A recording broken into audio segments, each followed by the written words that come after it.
में है। बस ये शरणागति बोलते हैं। ये शरणागति जीवन में आ गई तो असली आनंद तब पता चलेगा, असली सुख होता क्या है। ये तो कुछ भी नहीं, जो संसार के सुखों के पीछे हम पागल हो रहे हैं ना, ये उसके सामने कुछ भी नहीं है। शरणागति का जो सुख है वो ये जो हमारे अनुष्ठान है, ये जो उपवास है, इनमें हमें वो मौका मिलता है कि हम उसको लें, पर हम ले नहीं पाते, हम विचलित रहते हैं, हम अपना ध्यान भटकाते रहते हैं। इन 9 दिनों में एक तो हमने जाप पे ध्यान देना है। जाप सुबह शाम हमें बैठकर जाप करना है, गायत्री मंत्र। घंटे बैठे, 2 घंटे बैठे, 3 घंटे बैठे, 4 बैठे, 5 बैठे, जितना बैठ सकते हैं ज्यादा से ज्यादा बैठें, ज्यादा से ज्यादा बैठें। और दूसरा हमें क्या करना है, एक पल भी, एक श्वास भी हमारा ओम तत्सत के बिना ना जाए। एक श्वास भी, श्वास श्वास में हमें जाप करना है ओम का। चलते फिरते भी, उठते बैठते भी जाप करना है। जब ऐसा करेंगे तो स्वाद लेने की इच्छा भी खत्म हो जाएगी, अपने आप ही निरीक्षित हो जाता है व्यक्ति। स्वाद में मन जाता ही नहीं है, बस शरीर चलाने के लिए कुछ पड़ जाए पेट में बहुत है, फिर ज्यादा की जरूरत होती ही नहीं है। तो ये 9 दिन और कल हमारा जो नया साल है, इस नए साल पे हम क्या साल के लिए क्या संकल्प लें। मैं समझती हूँ कि जो ये जाप है यही हमारा सबसे बड़ा संकल्प है। अगर हमारा जाप नियमित शुरू हो जाए, 5 माला गायत्री मंत्र के जाप की नियमित शुरू कर दें हम। जैसे जैसे ये गायत्री मंत्र हम जपेंगे वैसे वैसे बुद्धि खुलती चली जाती है, बुद्धि का ताला खुलता चला जाता है।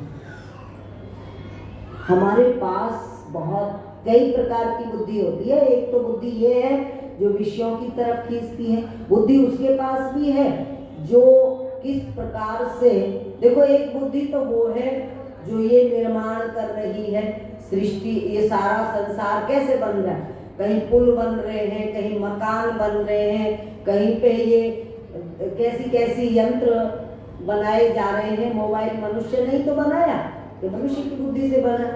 हवाई जहाज किसने बनाया, मनुष्य की बुद्धि ने बनाया। एक बुद्धि तो ये है। एक बुद्धि वो है जो पता भी नहीं चलता, जेब काट लें, पता भी नहीं चलता। हमारे साथ एक यात्रा में थे और उसने पता है एक ऐसी बनियान जो गांव में नहीं सिली जाती थी पहले, ऐसी एक वो यहाँ तक की बनियान सिलवा रखे, उसके भीतर जेब थी, अंदर उसके जेब, और ऊपर से पहनला पूरे कपड़े, और रोता फिरा जेब कट गई। जो पैसे धर रखे थे तो हल्ला मच गया बस में, तो क्या वह जेब कट गई। सारे जो सही माल था वो उस जेब में था। वो कैसी बुद्धि रही होगी, कैसे काट ली है। एक बुद्धि ये है, एक बुद्धि वो है जो विकास करती है, एक बुद्धि वो है जो विनाश करती है, और एक बुद्धि वो है जो सबका कल्याण करती है। आत्म कल्याण भी और लोक कल्याण भी, अपना भला भी और विश्व का भला भी, संसार का भला भी। वो बुद्धि जिसके पास होती है वो ब्रह्मानंद हो जाता है। वो बुद्धि जिसके पास जागृत हो जाती है वो ब्रह्मानंद हो जाता है, वो दयानंद हो जाता है, वो विवेकानंद हो जाता है। वो बुद्धि जिसके पास आ जाती है उसे कहते हैं रितंभरा बुद्धि। रितंभरा मिलेगी बुद्धि, बात छूट जाएगी बेबुद्धि। रितंभरा बुद्धि जागृत होती है। वो किससे होती है, वो अनुष्ठानों से होती है, वो जाप से होती है, वो भजन से होती है, वो साधना से होती है। उस बुद्धि को जागृत करना है। वो बुद्धि सबसे महान होती है क्योंकि उस बुद्धि के चरणों में सब झुकते हैं, सब उसके सामने नतमस्तक होते। देखिए पीएचडी करने वाले को यूँ कहते हैं बहुत बड़ा, इसने तो पीएचडी कर रखी है, ऐसा कहते पीएचडी कर रखी है। और पीएचडी करने वाले गुरुजी ने तो एक क्लास भी नहीं करी थी, ब्रह्मानंद जी ने एक क्लास भी नहीं पढ़ी थी, और उन पे पीएचडी कर रहे हैं, उनके ऊपर पीएचडी हो रही है। कबीर जी कहते हैं मसी कागज छू नहीं, कलम गही नहीं हाथ, कुछ नहीं मैंने कलम हाथ ली भी नहीं, कबीर जी कहते हैं। और कबीर पे न जाने कितनी डॉक्टरेट होगी, कितनी पीएचडी होगी। पढ़े लिखे लोग, यूनिवर्सिटी किसको पढ़ा रही है? अनपढ़ों को। किसको पढ़ा रही है यूनिवर्सिटी? किसकी वाणियों पे काम कर रही है? किसके वचनों पे काम कर रही है? अनपढ़ों के शब्दों पे काम कर रही है यूनिवर्सिटी, विश्वविद्यालय उस पे काम कर रहे हैं। क्या है विशेषता?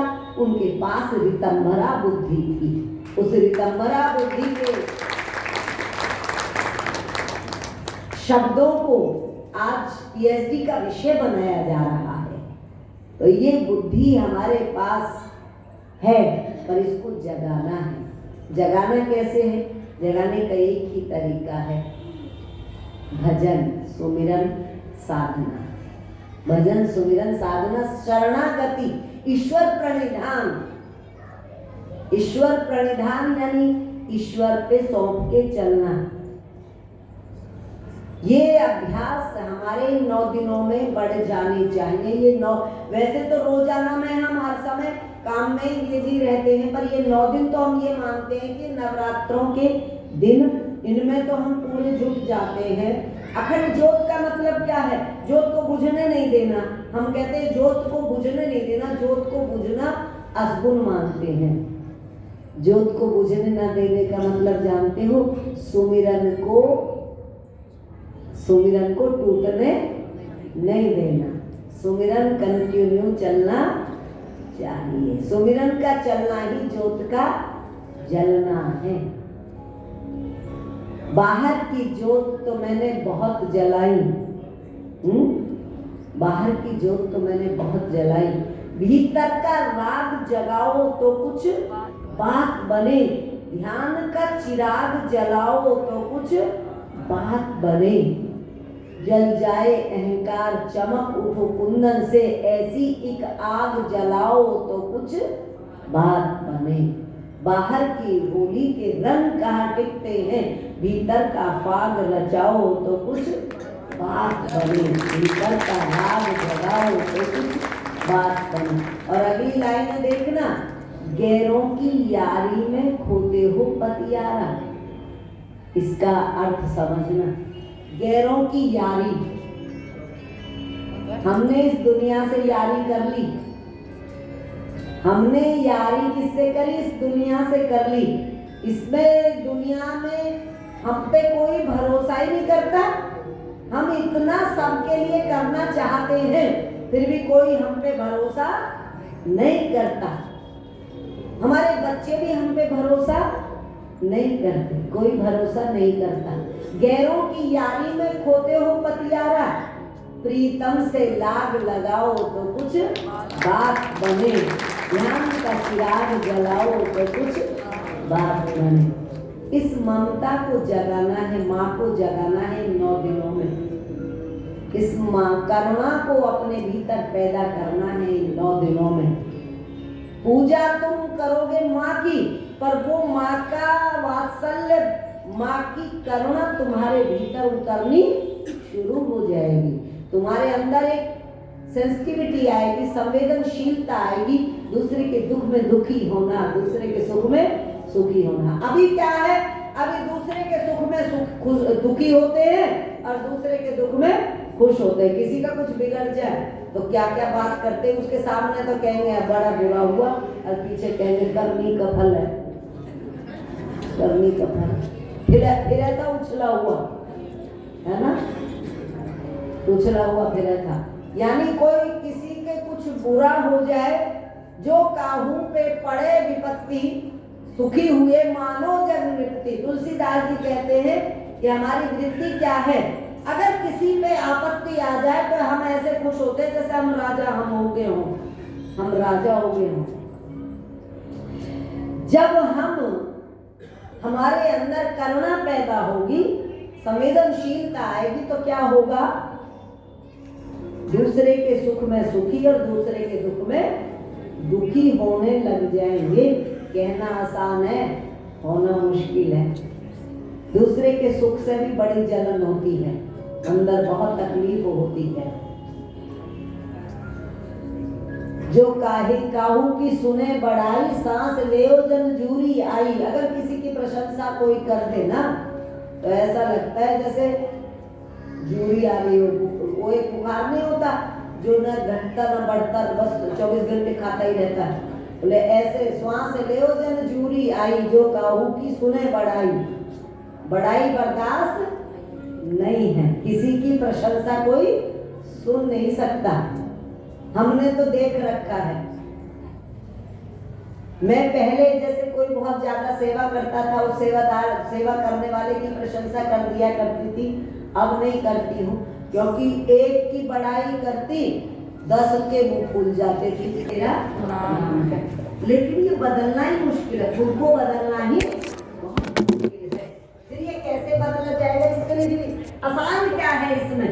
कुछ भी मुश्किल तब तक है जब तक हम खुद कोशिश करते हैं।